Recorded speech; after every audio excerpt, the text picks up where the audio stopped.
Assalamu alaikum warahmatullah.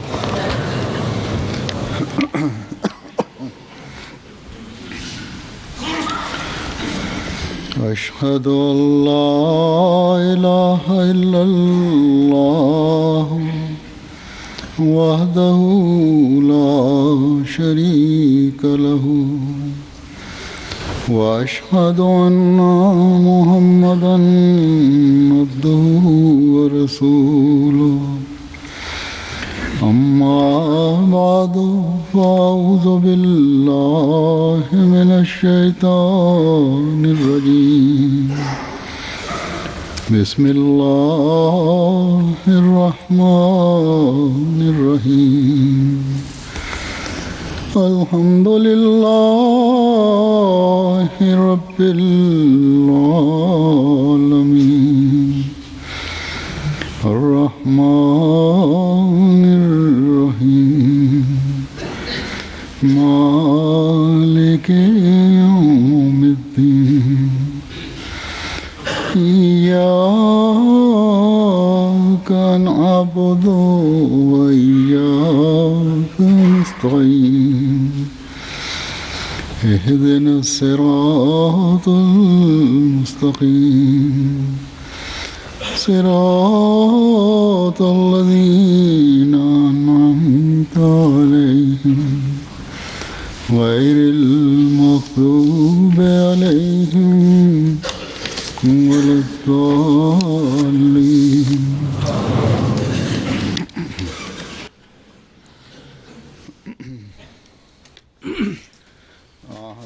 Hazreti Resulullah sallallahu aleyhi ve sellem'in gerçek aşığı ve gerçek hizmetçisi İmam-ı Zaman ve Resulullah sallallahu aleyhi ve sellem'in gaybi haber verdiği gaybi haberlere göre gelen Mesih ve Mehdi aleyhisselama Yüce Allah uzun bir karanlık devrinden sonra bize göndererek bize lütufta bulunmuştur.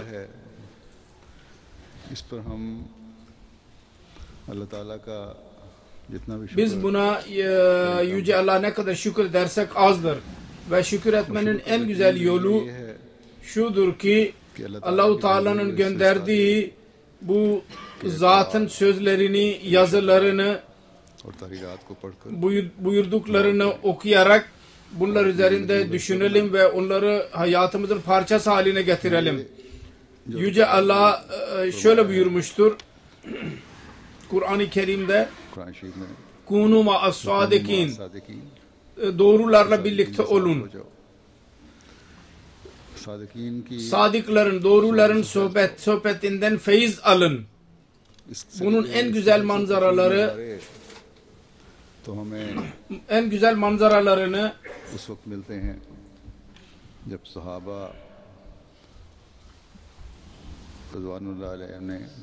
Eshablar radıyallahu teala anhu Resulullah sallallahu aleyhi ve sellem'in hayatında feyiz buldular ve kendi sohbetinden istifade ettiler. En güzel manzaralarını biz orada görüyoruz. Ve bize Resulullah sallallahu aleyhi ve sellem'in yazılar, konuşmalarını, sözlerini bize aktardılar. Kendi meclislerinden bize bahsettiler. Kendi nasihatlerini bize ulaştırdılar.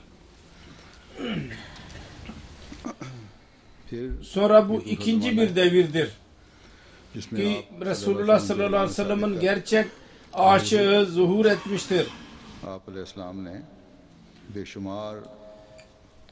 Mesih Muhammed Aleyhisselatü Vesselam İslamiyet'in güzel talimatı ve Kur'an-ı Kerim'in tefsirini beyan ederken birçok eserler kaleme almıştır. İslamiyet'in üstünlüğünü bütün dünya insanlarına ispat etmiştir. Fakat birçok meclisleri öyledir ki eshablarıyla birlikte onların alakası vardı. Bazı küçük, bazı da büyük, bazen büyük meclisler olurdu.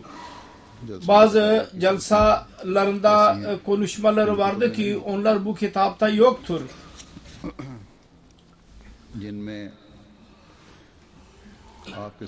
Bunlarda eshabları bu zamanın imamı Mesih Maud Aleyhisselatü Vesselam'ın gerçek aşığının vücuduyla onlar bereket buldular ve onlar bu meclislerden feyiz aldılar. O devirde bu meclisler cemaatin gazeteleri tarafından saklandı. Ne kadar şanslıydılar o insanlar ki İmam-ı Zamanı'nın meclislerinden feyiz buldular ve doğruların sohbetinin Kur'an buyruğuna göre hareket ettiler. Biz o meclislerde oturanların ve değişik soru soranların ve sonra o hikmetli sözleri saklayanlara da teşekkür borçluyuz. Onlar vasıtasıyla bugün 100 sene geçmesine rağmen biz daha hala bu sözleri okuyabiliriz ve dinleyebiliriz ve bunları dinleyerek, okuyarak düşünce gözüyle Hazreti Resulullah sallallahu aleyhi ve sellem'in bu gerçek aşığının meclisinde oturuyor görebiliriz kendimizi, hissedebiliriz. Bugün ben öyle meclislerden namaz ve dua, Yüce Allah ile olan alaka ve bu arada bize ettiği nasihatlerden birkaç nasihati ve buyruklarını seçtim, derledim. 1907 senesinin Celsa Salanası'nın konuşması uzundur. Orada bir yerde diyor ki duaya dikkatimizi çekerek unutmayasınız ki Yüce Allah Kur'an-ı Kerim'in başlangıcı dua ile yapmıştır ve sonra dua ile onu bitirmiştir. Onun anlamı budur ki İnsan o kadar zayıftır ki Allah-u Teala'nın lütfu olmadan asla temizlenemez. Ve Allah'tan yardım gelmezse hayır konusunda ileri adım atamaz. Bir hadiste vardır ki herkes ölüdür. Allah-u Teala'nın dirilttiği dışında herkes sapıktır. Allah-u Teala'nın hidayete erdirdiği dışında herkes kördür. Allah-u Teala'nın göz verdiği dışında. Kısacası bu doğrudur. Allah-u Teala'nın feyzi elde edilmedikçe dünyanın sevgisi insanın boynunun borunduğu halinde olur.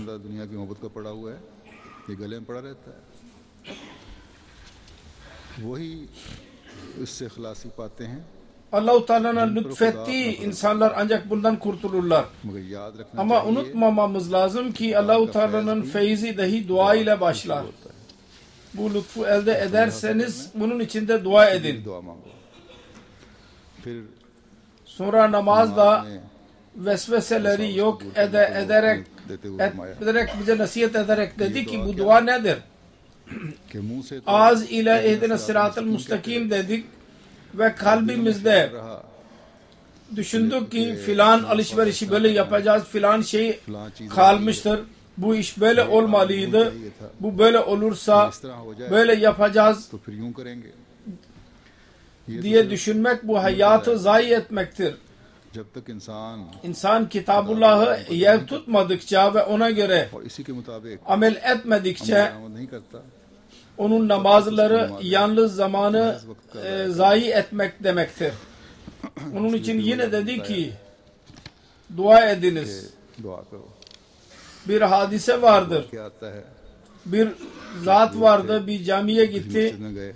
Oradaki İmam-ı Salat, namazın imamı namaz kılarken, kıldırırken kendi alışverişi hakkında, ticareti hakkında düşünüyordu. Hazreti Müslim Maud beyan etmiştir radıyallahu anh. Bu malı filan yerden satın alacağım, filan yere götüreceğim, bu kadar kar elde edeceğim. Sonra Calcutta'ya götüreceğim, oradan para alacağım, sonra başka bir yere gideceğim. Onun arkasında kılanlardan birisi namazını bozdu ve ayrı अलग होकर नमाज पढ़ने लगे namaz kıldı. Allah-u Teala ona keşfen के दिल की हालत बताई imamın kalbinin durumunu बाद में gösterdi. Ondan sonra da मौलवी साहब cemaat kendisine şikayet etti. Bu senin arkanda namaz kılmamıştır. Öfkeli bir şekilde dedi ki sebep ne? Niye namazı kırdın, bozdun? Çok büyük günah işledin. O da dedi ki İmam Bey, ben zayıf birisiyim. बूढ़ा आदमी हूँ Sen yolculuk yaptın, Amritsar'dan ve Kalkatta'ya kadar gittin. पहुंच गए अभी आपने बुखार Buhara'ya kadar gidecektin. Ben seninle birlikte oraya gidemezdim. तो ये भी हाल होता है Namaz kıldıranların durumu da bazen böyle olur. Sonra 1906 senesindeki bir konuşmasında diyor ki namaz nedir? कि नमाज क्या है Bir duadır. ये एक दुआ है Bütün जिसमें पूरा दर्द kalp sancısı सोजिश हो ve yanma olur. Onun için buna salat derler. Çünkü क्योंकि सोजिश yanma ve ayrılıktan talep edilir. Ki Allah-u Teala kötü niyet ve kötü hisleri yok etsin içten ve tam और पाक मोहब्बत sevgiyi yaratsın bu kendi feyzi neticesinde. Dedi ki salat kelimesi şuna işaret eder ki दलालत करता है yalnız kelimeler अल्फाज ve dua yeterli değildir. की नहीं Onunla birlikte gereklidir ki bir yanma, एक सोजिश bir ağlayış ve dert bununla birlikte olsun. Allah-u Teala hiçbir duayı kabul etmez. Dua eden करने वाला ölüme yaklaşmadıkça तक पहुंच जावे dua दुआ मांगना istemek zor bir şeydir. इसकी हकीकत Ve insanların gereğini bilmezler. Birçok insan bana mektup yazarlar ki filan zamanda filan iş için biz के लिए दुआ की dua ettik ama kabul edilmedi. Böylece onlar Allah-u Teala'ya kötü zanda bulunurlar ve ümitsizliğe kapılarak helak olurlar. Onlar bilmezler ki नहीं जानते duanın şartları birlikte olmayınca duanın faydası olamaz. Dua fayda veremez. Duanın şartlarından şudur ki insanın kalbi erisin ve ruhu su gibi तरह हजरत आस्ता Allah-u Teala'nın kapısında düşsün ve insanın kalbinde bir sancı ve ızdırap olsun ve onunla birlikte इंसान insan sabırsız ve aceleci olmasın. ना हो Sabır ve istikamet ile dua etsin. साथ दुआ में लगा रहे Sonra beklenir ki onun duası kabul edilecek inşallah. फरमाया Namaz çok büyük bir duadır. Ancak maalesef insanlar onun değerini bilmezler. Ve onun değerini yalnız şu kadar bilirler ki geleneksel olarak ayakta durmak, ruku yapmak, secdeye kapanmak ve birkaç kelime तोते की तरह papağan gibi ezberlemek. İster onu anlasınlar, ister anlamasınlar.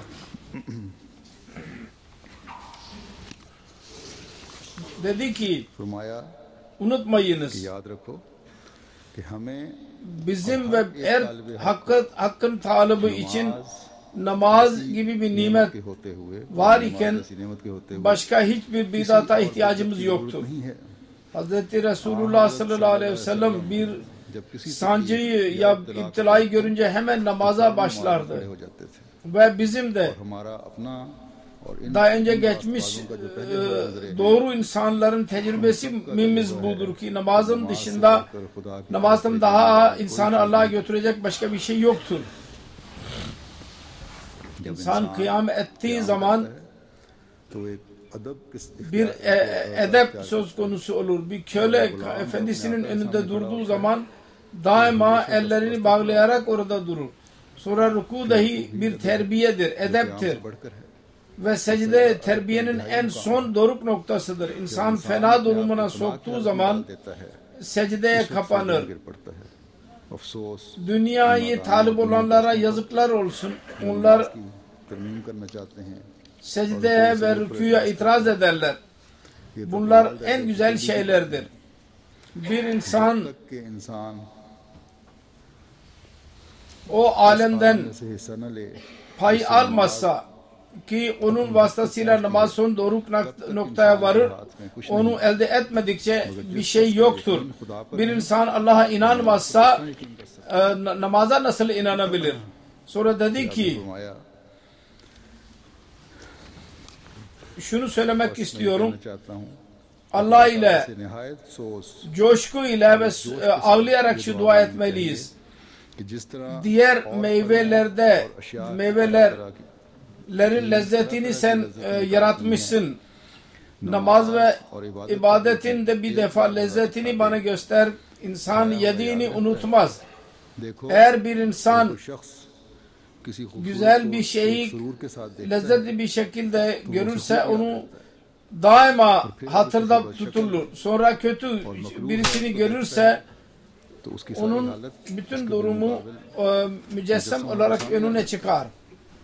हाँ Evet, eğer bir alaka olmazsa hiçbir şey elde edilemez.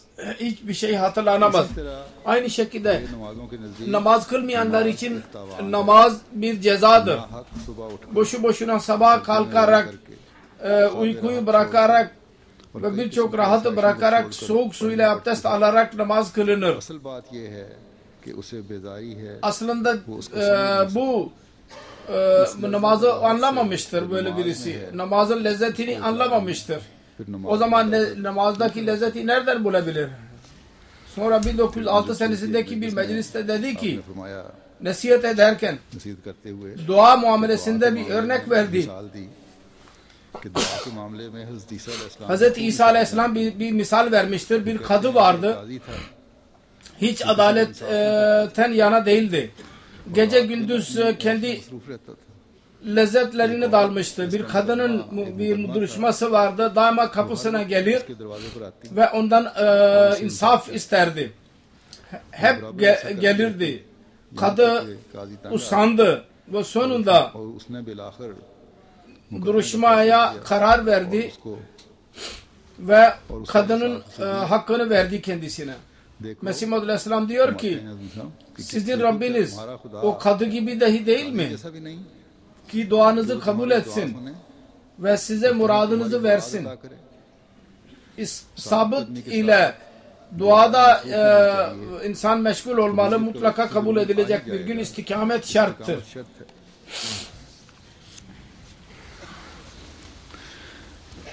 Sonra bir mecliste dedi ki, मजलिस में unutmayınız, नमाज namaz bir gelenek ve adet gibi bunun kılınması faydalı değil.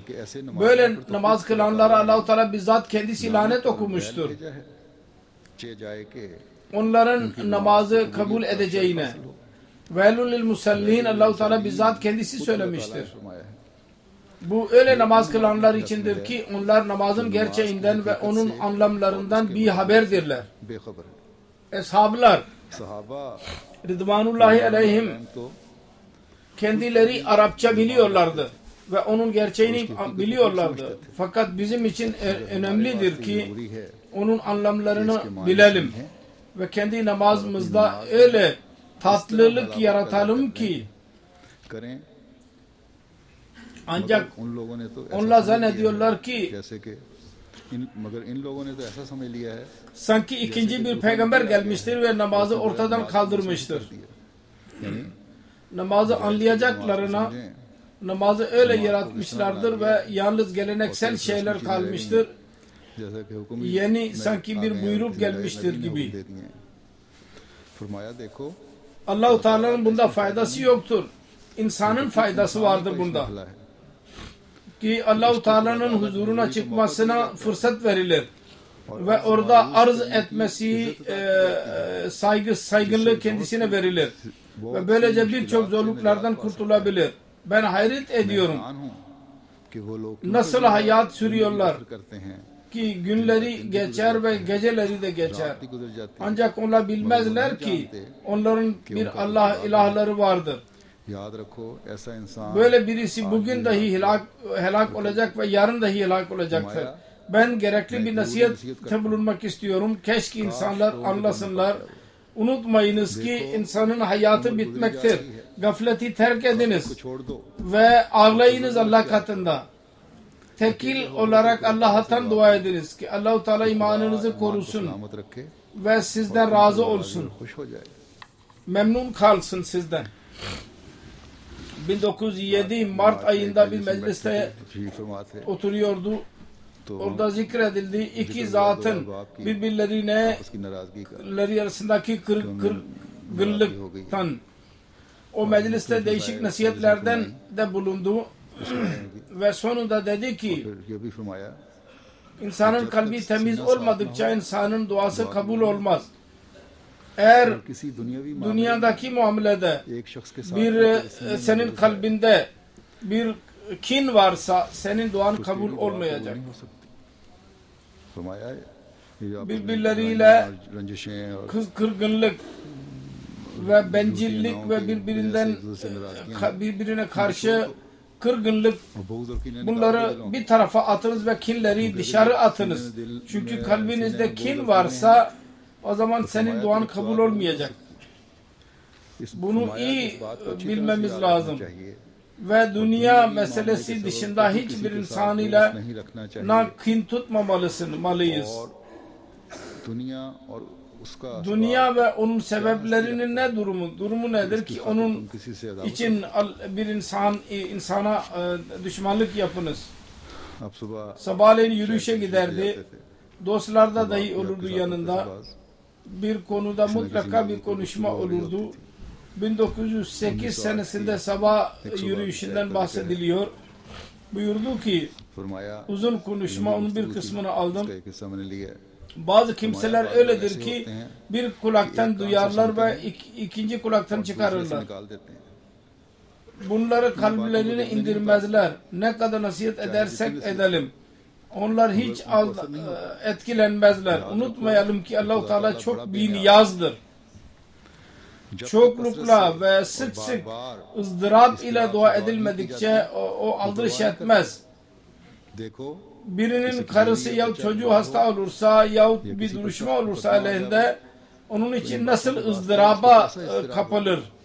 Onun için ızdırapta da bir sancı ve ızdırap olmalı.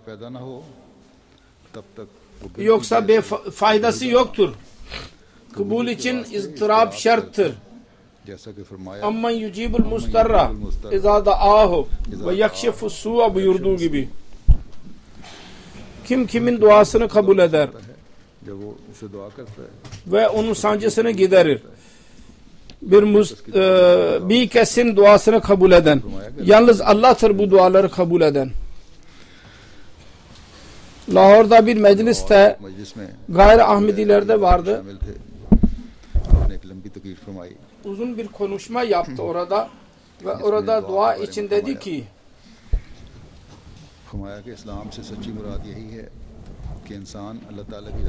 İnsan kendi rızasına Allah-u Teala'nın rızasına tabi kılmalı. Ancak bu insana Allah-u Teala'nın kendi kuvvetiyle olamaz. Kendi kuvvetiyle insan onu elde edemez. Ancak mücahede vasıtasıyla mücadele etmesi lazım. Fakat bunun en güzel yolu duadır. İnsan zayıftır. Dua ile kuvvet bulmadıkça bu zor menzili kat edemez.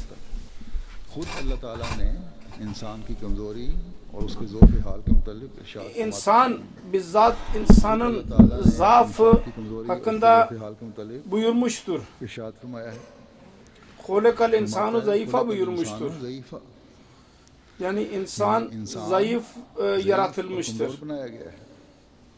Fakat onun zaafına rağmen kendi gücüyle öyle yüce bir dereceye ulaştığını iddia etmek boş bir düşüncedir. Bunun için dua gereklidir. Dua çok büyük bir kuvvettir. Ki çok zor kuvvetler onunla hallolur. Ve zor menzilleri insan kolay bir şekilde kat eder. Çünkü dua o feyiz ve kuvveti cezbeden bir hortumdur ki Allah Teala tarafından gelir. Her kim çoklukla dua ederse sonunda o feyizi çeker ve Allah'tan yardım alarak gayesine ulaşır. Yalnız dua Allah-u Teala'nın gayesi değil. İlk olarak bütün mücadeleyi elde etsin, çaba sarf etsin tam olarak ve onunla birlikte dua etsin. Esbablardan aracılardan istifade etmemek, bu da dua adablarını bilmemek demektir. Allah-u Teala'yı sınamak demektir. Ve yalnız dünya aracılarına yönelmek ve Allah-u Teala'yı yok saymak bu dinsizliktir. Unutmayasınız ki dua çok büyük bir zenginliktir. Her kim duayı bırakmazsa onun dini ve dünyası sana afet gelmeyecek. Öyle bir kale girmiştir ki onun etrafında silahlı askerler daima korumacılık yaparlar. Her kim duadan gafil ise öyle bir insan gibidir ki kendisinin silahı yoktur ve zaafı da vardır. Sonra bir de ormandadır ki o ormanda yırtıcı hayvanlar ve eziyet verici hayvanlar vardır. O düşünebilir ki hayır da değildir. Bir anda o iza veren hayvanlar kendisini yiyebilirler. Paramparça edebilirler. Onun için unutmayasınız ki insanın korunması için en güzel yol duadır. Yeter ki daima duada meşgul olsun. Sonra bir mecliste Lahor'daydı. Şöyle dedi, ahlakın güzelliğinden sonra ikincisi budur ki dua vasıtasıyla Allah-u Teala'nın sevgisi elde edilsin. Kendi ahlakınızı düzeltiniz. Ondan sonra dua vasıtasıyla Allah-u Teala'nın sevgisini elde ediniz. Her çeşit günah ve pislikten uzak kalsın. Ve öyle bir durum söz konusu olsun ki ne kadar iç pisliği varsa hepsinden arınarak bir temiz bir damla gibi olsun. Bu durum elde edilmedikçe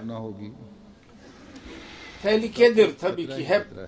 Ama dua ile birlikte tedbiri de bırakmaması lazım. Çünkü Allah-u Teala tedbiri de sever. Onun için fal mudabberate amra diyerek Kur'an-ı Kerim'de Allah-u Teala yemin etmiştir. Bu merhaleyi kat etmek için dua ederse ve tedbirden de istifade ederse ki meclis ve sohbet ve alakalar araya gelen alakaların hepsini bırakırsa ve gelenekten uzaklaşarak dua edecekse mutlaka bir gün duanın kabul edilişini görecektir. İnsanlar hata yaparlar. Bir zaman dua ederler ve ondan sonra bırakırlar ve şikayet ederler. Derler ki biz o kadar dua ettik ama kabul edilmedi. Halbuki duanın hakkını vermemişlerdir. Nasıl kabul edilsin? Eğer bir insan aç ise ya susuz ise ve bir hap alarak bir damla alarak diyebilir ki ben doymadım. Onun şikayeti doğru mu olacak? Hayır. Tam olarak yemek yemedikçe yahut içmedikçe faydası olmayacaktır. Dua da aynı durumdadır. Eğer bir insan tam edeblerle yaparsa, terbiyeyle zamanı da mutlaka bir gün ulaşacak ama yolda gaye ulaşacaktır. Fakat yolda birçok insan helak oldular ve birçok insan daha ölecektir eğer yolda terk ederseniz.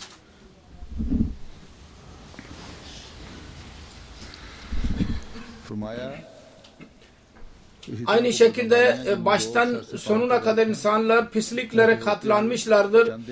Onlar varken dua nasıl etki yapsın? Sonra bencillik, kibir ve gösteriş öyle hastalıklar var ki ameli zayi ederler.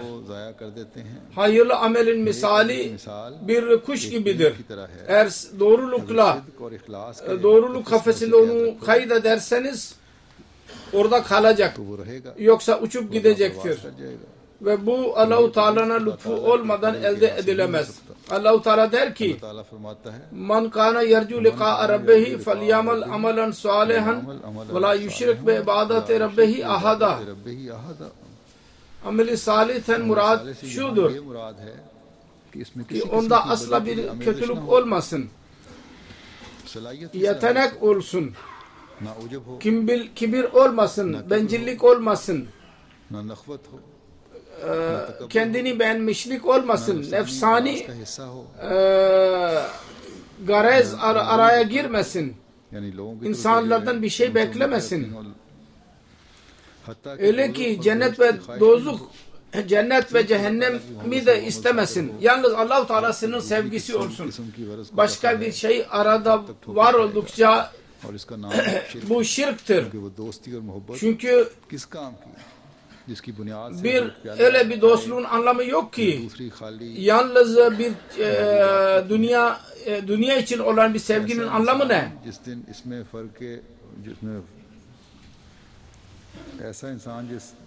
Öyle bir insan zerre kadar bir orada fark görürse Allah'tan alakasını kesecek.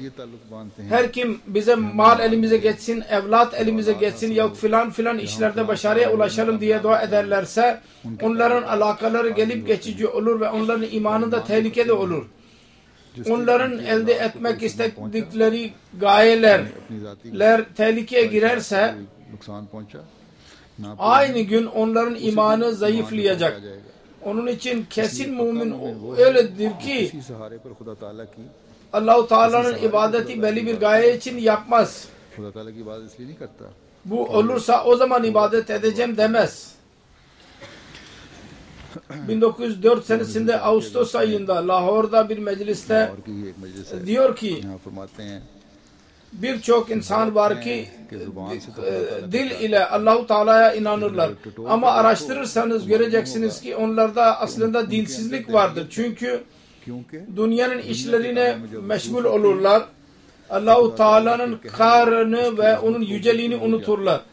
Onun için bu gereklidir ki sizler dua vasıtasıyla Allah'tan marifeti dileyiniz.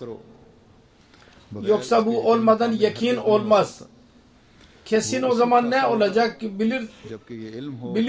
bilirsiniz ki Allah-u Teala ile alaka kesmek bir ölümdür. Günahtan kurtulmak için dua ettiğiniz zaman aynı anda tedbir silsilesini de bırakmayınız.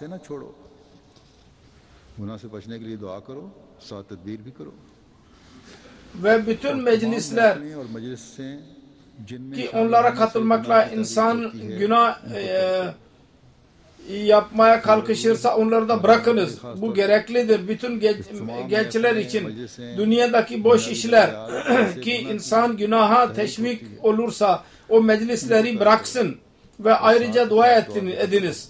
Ve biliniz ki bu afetlerden kaza ve kader vasıtasıyla bunlar oluşurlar. Allah-u Teala'nın yardımı olmadıkça insan asla kurtulamaz. Namaz 5 vakit eda edilir. Onda da işaret vardır. Eğer nefsani heves eğer onu korumazsa tam olarak namaz olmayacaktır. Namazın anlamı bir gelenek olarak namaz kılmak değil. Namaz öyle bir şeydir ki insanın kalbi ondan etkilensin ve insanın ruhu Allah-u Teala'nın kapısında eriyip gitsin. Gücü var iken orada ağlasın, ağlamaya çalışsın ve ağlayarak dua etsin ki günah insanın kalbinde olan yok olsunlar. Aynı şekilde namaz bereketli olur. Böyle bir namaz. Eğer buna istikamet gösterirse görecek ki geceleyin yahut sabahleyin bir nur onun kalbinin üzerine inmiştir. Ve nefse ammare yok olmuştur. Nasıl bir yılanda bir zehir olur. Aynı şekilde insanın nefsi emmare dahi bir zehir dolu bir şeydir. Her kim yaratmıştır, onun tedavisi de onun elindedir. Yani Allah-u Teala onu yaratmıştır. Ne kadar günah varsa, zarar veren şeyler varsa onun tedavisi de Allah'tan dileyiniz. Ama haliseten, çaba sarf ederek. Sonra 1904 senesinde yeni biat edenler vardı. O mecliste nasihat ederek dedi ki dua için insanın kendi düşüncesini ve kalbini araştırmalı. Dünyaya meyilli midir yahut dine mi? Yani çoklukla dua dünya rahatı için midir yoksa dinin hizmeti için midir? Not edilmeye değerdir Emirül Müminin diyor. Unutmayınız ki hangi yöne meyillisiniz? Dünyaya mı yoksa dine mi? Ve onun ölçüsü nedir? Dedi ki bakınız sizin ettiğiniz duaların çoğunda dünyanın refahı için midir? Ya din için midir? Ya dinin hizmeti için midir? Eğer bakılırsa ki oturarak, kalkarak ve yatarak hep dünya işleri gözünde ise ve din kafasında yoksa kendi durumuna ağlamalı. Yalnız dünyadaki sancıları vardır, din değil. Kendi düşüncelerini ağlamalı. Birçok defa görülmüştür ki insanlar dünya için mücadele ederler, dualarda bulunurlar ve bunun neticesi öyle olur ki birçok hastalıklara kapılırlar. Bazı mecnun olurlar. Fakat eğer her şey din için olursa Allah-u Teala onları asla zayi etmeyecek. Söz ve amelin misali tane gibidir. Elbise bir tane verilirse ve onu bırakarak götürürse ve kullanmazsa sonunda o da çürüyüp gidecek. Aynı şekilde eğer söz varsa ve amel olmazsa yavaş yavaş o söz dahi kalmayacaktır. Onun için amele göre ayak atmamız lazım. Bir tohum olursa onu kullanmazsanız çürüyüp gidecek. 1908 senesindeki Temmuz meclisinde dedi ki dua nedir? Dua iki çeşittir. Bir mecliste dedi iki çeşit dua vardır. Birisi normal bir şekilde, ikincisi son şekilde dua. İşte gerçek manada dua olan da budur. İnsanın görevi olmalı ki bir zorluğa girmeden dua etmeli. İlla zorluk gelince dua edecek olmamalı. Genel durumda da dua etmeli. Çünkü bilemez ki Allah-u Teala'nın iradeleri nedir ve yarın ne olacaktır. Onun için önceden dua ediniz ki kurtulasınız. Bazen bela öyle gelir ki insan dua etme fırsatını dahi elde edemez. Onun için önceden dua edilirse o zor zamanda istifade edilecek. Duanın önemi budur. Sonra bir konuşması esnasında dedi ki insanın zahiri yapılışı iki eli ve iki ayağı ile birlikte birbirine yardım ederler. Bu manzara bizzat insanda vardır. O zaman ne kadar hayret vericidir ki taavun velel birri ve takvanın anlamlarını anlayamazlar. Yani insanın bedeninde ayaklar var, eller vardır. Bu insanın yapılışı, her bedenin uzvu birbirine yardım etmek içindir. Dedi ki aynı şekilde taavun velel birri ve takva vardır. Bunun anlamlarını bilmeliyiz. Evet diyorum ki dua vasıtasıyla dünyadaki aracıları da arayınız. Dünyadaki aracıları da dua ile arayınız. Birbirine yardım etmek ben zannetmiyorum ki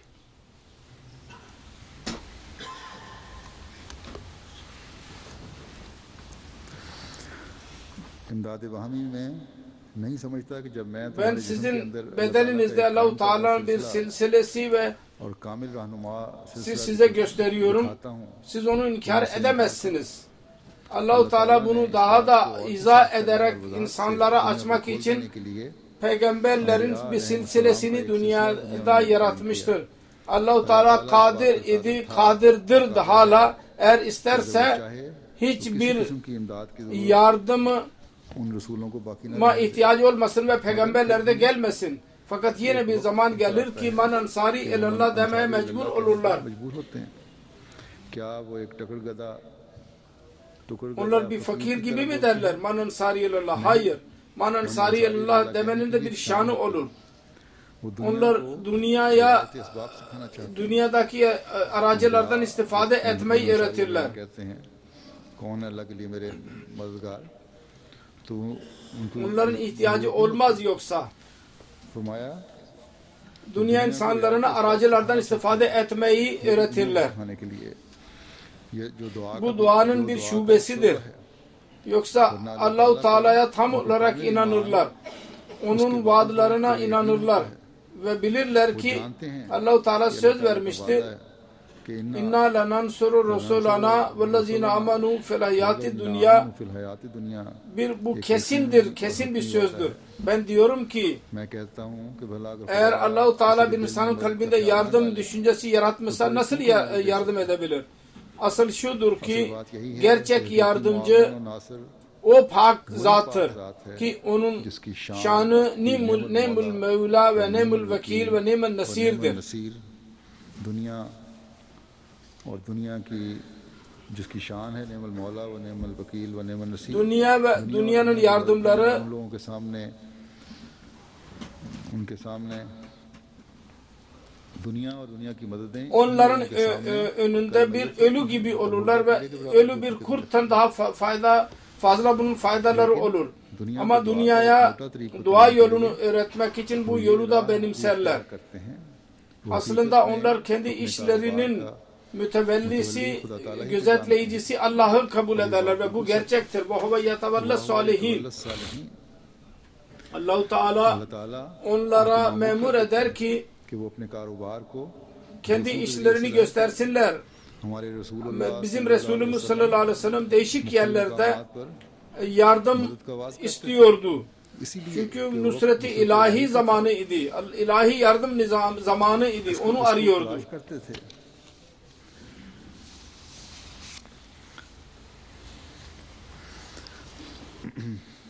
Sonra diyor ki duanın örneği bir tatlı bir pınar gibidir ki insan orada oturur. Ne zaman isterse o pınardan su içebilir. Nasıl bir balık su olmadan yaşayamaz. Aynı şekilde bir müminin suyu duadır ki o olmadan yaşayamaz. Bu duanın tam zamanı namazdır ki orada rahat ve tatlılık olur. Yaşın tam bir lezzeti dünyadan elde ettiği bir hiçtir. Dua ile en güzel şey nimet Allah'a yaklaşmaktır. İnsan dua vasıtasıyla Allah'a yaklaşır ve ona çekilir yahut onu çeker. Müminin duasında bir ihlas ve inkita olursa Allah-u Teala ona merhamet eder ve Allah-u Teala onun dostu olur. Eğer insan kendi hayatına dikkat ederse ilahi yardımı olmadan insanın hayatı acı olur. Bakınız, insan yetişkin çağa gelince ve kendi faydasını zararını anlamaya başlayınca o zaman birçok başarısızlıklar söz konusu olur ve ondan kurtulmak için birçok çaba sarf eder. Parayla yöneticilerle alaka kurarak birçok hileye başvurarak dünyadaki musibetler para varsa onları kullanır. Yöneticilerle alakası varsa o alakaları kullanır. Yahut değişik hilelerle ve aldatmacalarla bir yolla mutlaka kurtulmaya çalışır. Ancak bunda başarıya ulaşması zor. Çünkü birçok insan onun birçok defa sonunda intihar eder. Eğer bunların üzüntüleri ve sancılarının karşılaştırması alullah ile karşılaştırma yapılırsa, peygamberlerin musibetleriyle karşılaştırılırsa, peygamberlerin musibetleri önünde bunların musibetleri bir hiçtir. Ancak bu üzüntüleri peygamberleri ve evliyaları rencide edemezler. Üzüntüye sokamazlar. Onların mutluluğu mutluluğum asla azalmaz. Çünkü onlar kendi duaları vasıtasıyla Allah-u Teala'nın dostanı meclisinde olurlar. Bir insanın bir yöneticiyle alakası varsa ve o yönetici kendisine teselli vermişse ki kendi musibeti zamanında ondan istifade edebilir. Öyle birisi öyle bir sancı zamanında ki o yöneticinin elinde ise diğer insanlardan daha az eziyet duyar. Peki durum böyleyken Allah-u Teala ile Hakimul Hakimin ile alakası olan bir mümin nasıl sancı zamanında, musibet anında nasıl üzüntüye kapılacak? Peygamberler üzerinde bazı sıkıntılar olur. Eğer onda biri dahi yabancılar olursa hayatta baki kalamaz. Bu dünyalar dünya ıslah için gelirler ve bütün dünya onlara düşman kesilir. Yüz binlerce insan onlara düşman kesilirler. Ancak onların itminanlarını, kalp tesellilerini azaltamazlar. Eğer bir insanın bir düşmanı olursa hiçbir zaman ondan emniyete bulunamaz. Ama bütün insanlar kendisine düşman olurlarsa yine de bunlar emniyet içinde olurlar. Bütün bunlara göğüs gerirler, bu musibetlere. Bu mucize bir yahut kerameti Resulullah sallallahu aleyhi ve sellem'in istikameti yüz binlerce mucizeden daha büyük bir mucizedir. Bütün kavmin bir tarafta olması, para, dünyadaki üstünlük, en güzel kadınlar hepsi kendisine sunuldu. Kavim verdi ki ilahi kelimetullah la ilahe illallah'tan vazgeçsin. Ama Resulullah sallallahu aleyhi ve sellem hayır, ben nefisten yapsaydım bunları kabul ederdim. Ben Allah-u Teala'nın emrine göre bunları yapıyorum diyor. Ve diğer taraftan bütün bu sancıları göğüs germesi, bu da bir mucizedir. Bütün bu mucize dualarla elde edilir. Mümin Allah-u Teala mümine vermiştir. Bunların duaları bazen katillerin saldırılarına da mukabele eder. Hazreti Ömer radıyallahu anh'ın Resulullah'ı öldürmek için gitmesini duymuş olacaksınız. Ebu Cehil bir çeşit ilan etmişti. Her kim Resulullah'ı öldürürse o büyük mükafat verilecek kendisine. Hazreti Ömer İslamiyet'i kabul etmeden önce Ebu Cehil ile bir anlaşma yaptı.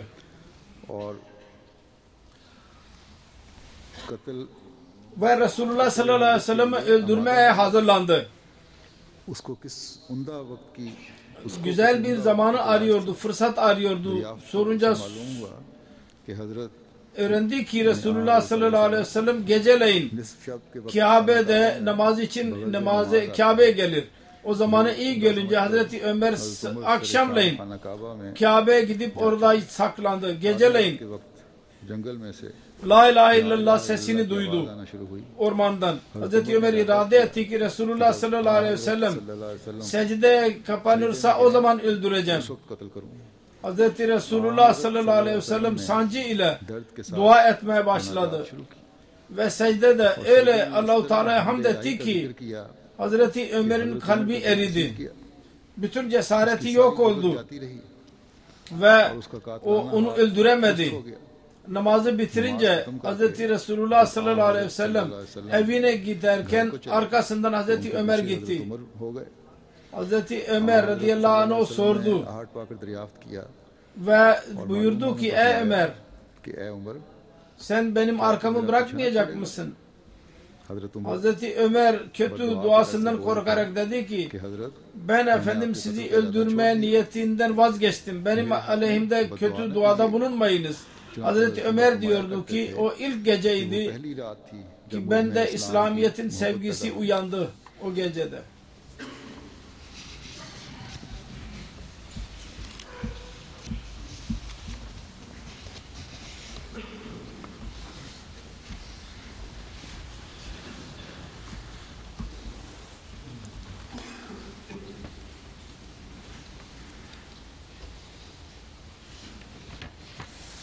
आप फरमाते हैं Konuşması arasında Mesih Maud Aleyhisselam dedi ki mecliste düşman दुश्मन yalnız düşmanlık neticesinde bizim her şeyimize itiraz eder. Çünkü onun kalbi kötüdür. Bir insanın kalbi kötü olunca dört tarafta karanlık görür. Bu ahmakla derler ki कि वो अपनी जगह पर बैठे हैं iş yapmıyorlar diyorlar. ख्याल नहीं करते Ama zannetmiyorlar ki Mesih Maud Aleyhisselam hakkında यानी आपके मुतालिक फरमाया कि अपनी जगह पर बैठे वो काम नहीं करते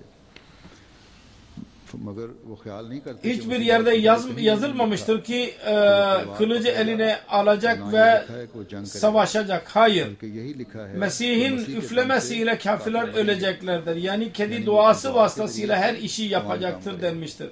Eğer ben bilseydim benim dışarı çıkmamla ve şehirlerde dolaşmamla bir faydası olabilirse burada duramazdım. Ama ben biliyorum ki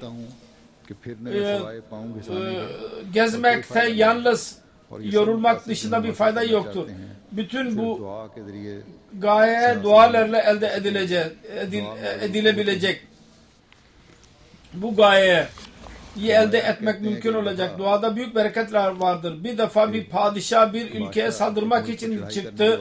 Yolda bir fakir ona karşı çıktı ve dedi ki ilerleme. Yoksa ben seninle savaş edeceğim. Padişah hayret etti ve dedi ki senin elinde bir malzeme yok. Sen nasıl benimle savaş yapacaksın? O fakir dedi ki ben sabah duaları vasıtasıyla sana karşı savaşacağım. Padişah dedi ki ben sana karşı çıkamam ve diğere geri çekildi. Kısacası duada çok büyük kuvvetler vardır. Allah-u Teala bana ilhamlar vasıtasıyla birçok defa demiştir. Her ne olursa dua ile olacaktır. Bizim silahımız duadır. Ve onun dışında başka bir silah benim elimde yoktur. Biz gizli olarak her ne istediysek Allah-u Teala onu açık olarak gösterir. Geçen peygamberlerin zamanında bazı muhaliflere peygamberler vasıtasıyla da ceza verilirdi. Ama Allah bilir ki biz zayıf.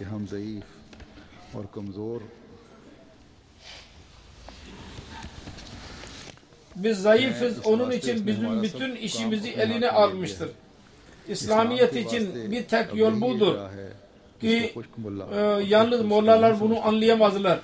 Eğer bir savaş yolu açık olsaydı bütün malzeme dahi bizim elimizde olurdu. Bizim dualarımız bir noktada bulunursa bütün yalancılar yok olacak.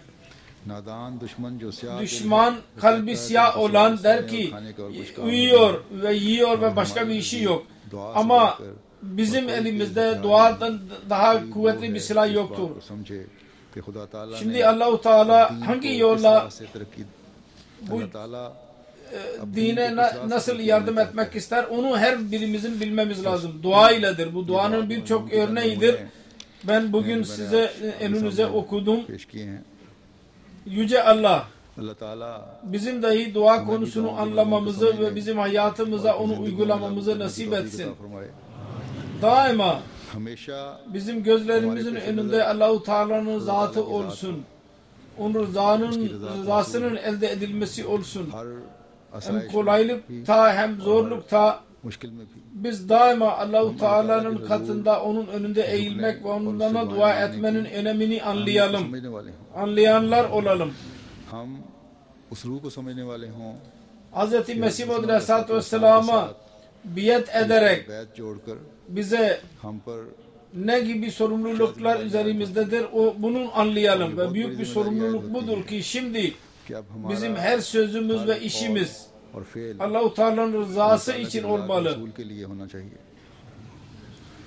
Yüce Allah bunu bize nasip etsin.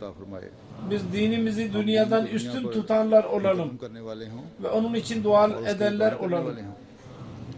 Bugünlerde Ahmediyelerin muhalefetleri tarafından saldırılar şiddetlenmektedir. Cemaatin korunması için dua ediniz. Allah-u Teala düşmanın her şerrini kendisine geri göndersin ve cemaati her an korusun. Allahümme inna nacaluka fi nuhurim ve nauzu beke min şururihim. Ya Rabbi, muhaliflere mukabil biz seni getiriyoruz ve onun şerrinden senin sana sığınıyoruz. Rabbe inni mazlumun fantasir. Ey benim Rabbim, bana zulüm edilmiştir. Sen intikam al. Rabbe kullu şeyin hadimuka. Rabbe fazni vansurni varhamni. Ya Rabbi, her şey senin hizmetçindir.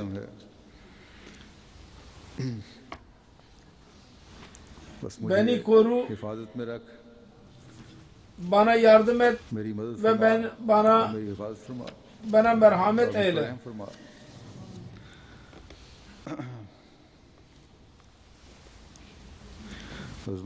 Hazreti Mesih Maud Aleyhisselatü Vesselam'ın bir duası şudur: Rabbe tevaffani muslimen ve aleyhni bisalihin. Ya Rabbi, İslam'da beni öldür ve hayırlarla birleştir. Daima salihlerle birlikte olalım, onlarla birleşenler olalım. Allah-u Teala bizim dualarımızı kabul etsin ve bize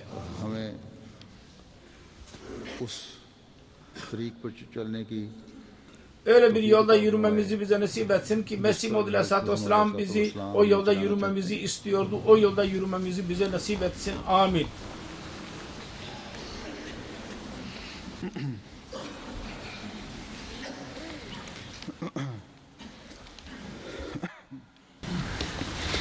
Elhamdülillah, elhamdülillah, nahmaduhu ve nesta'inuhu ve nestağfiruhu ve nu'minu bihi ve netevekkalu aleyh ve na'uzu billahi min şururi enfusina ve min seyyiati a'malina. من يهده الله فلا مضل له ومن يضلل فلا هادي له ونشهد أن لا إله إلا الله ونشهد أن محمدا عبده ورسوله. عباد الله رحمكم الله إن الله يأمر بالعدل والإحسان وإيتاء ذي القربى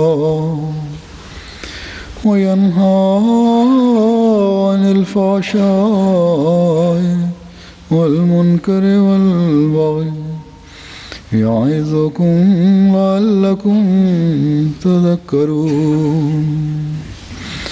اذكروا الله يذكركم وادعوه يستجب لكم ولذكر الله أكبر.